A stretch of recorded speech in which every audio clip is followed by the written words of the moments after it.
Hi hall எல்லாரும் எப்படி இருக்கீங்க? ஆக்சுவலாக ரொம்ப நாள் ஆச்சு. ரொம்ப நாள் கழித்து நான் வீடியோஸ் அப்லோட் பண்ணுறேன். என்ன ரீசன் அப்படின்னு பார்த்தீங்கன்னா, என்னோட சிஸ்டர் வெட்டிங்கில் நான் கொஞ்சம் பிஸி ஆகிட்டேன். ஸோ அதனால தான் என்னால் வீடியோஸ் வந்து ப்ராப்பராக அப்லோட் பண்ண முடியல. தென் அப்புறம் நாங்கள் இப்போ எங்கே போயிருந்தோம்னு பார்த்தீங்கன்னா, திண்டு கூட்டிகிட்டு ஷெனாய் நகரில் இருக்கிற திருவிக்கா பார்க்குக்கு போயிருந்தோம். ரொம்ப நாள் கழித்து அவங்க அப்பாவோட அவள் பார்க்கில் ரொம்ப சூப்பராக அவள் டைமை என்ஜாய் பண்ணியிருந்தா. அவருக்குமே ரொம்ப ஹாப்பியாக இருந்தது. ஏன்னா ரொம்ப நாள் எங்களுக்கு அந்த ஹாஸ்பிட்டலைஸ்ட் எல்லாம் முடிச்சு இப்போ தான் அவர் கொஞ்சம் ரெஃப்ரெஷ் ஆகி வெளியில் டின்ட்டோட கொஞ்சம் டைம் ஸ்பெண்ட் பண்ணுறதுக்காக வந்தார். ஸோ அதில் அவரும் ஹாப்பி, நானும் ஹாப்பி, மெயினாக டின்ட்டு ரொம்ப ரொம்ப ஹாப்பி. ஸோ எல்லாரோட பிளெஸ்ஸிங்ஸும் எங்களுக்கு தேவை. பாப்பா வந்து அன்றைக்கி செம்மையாக என்ஜாய் பண்ணால் கொஞ்சம் கொஞ்சம் ஃபோட்டோஸ்லாம் எடுத்துகிட்டு அந்த கலர் கலர் ஃபவுண்டெயின்ஸ்லாம் இருந்தது.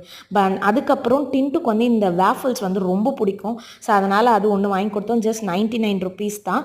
அதெல்லாம் சாப்பிட்டு முடிச்சுட்டு நாங்கள் வீட்டுக்கு வந்துட்டோம். இதே மாதிரி நம்ம சேனலை சப்ஸ்கிரைப் பண்ணிக்கோங்க. இன்னொரு வீடியோவில் பார்க்குறேன். பாய்.